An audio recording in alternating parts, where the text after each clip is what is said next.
Producer Karan Johar ఇప్పుడు ఆయన focus అంతా తెలుగు సినిమాలపైనే పెడుతున్నాడు. ప్రస్తుతం మహేష్ బాబు మురుగదాస్ కాంబినేషన్లో రాబోతున్న స్పైడర్ మూవీపైనే పెట్టాడట.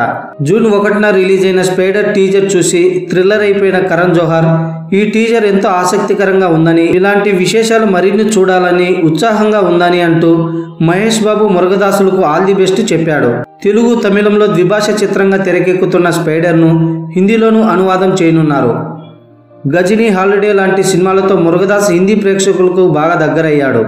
ఇప్పుడు స్పైడర్ బాలీవుడ్ ప్రేక్షకులకు టేస్టుకు తగ్గ ఇంటెలిజెంట్ థ్రిల్లర్ మూవీలా కనిపిస్తుంది. ఈ నేపథ్యంలో కరణ్ జోహర్ ఈ సినిమాను తన బ్యానర్ మీద హిందీలో రిలీజ్ చేయాలని చూస్తున్నాడట. అందుకే ఇప్పటి నుండే బేరాలు సాగిస్తున్నాడని సమాచారం.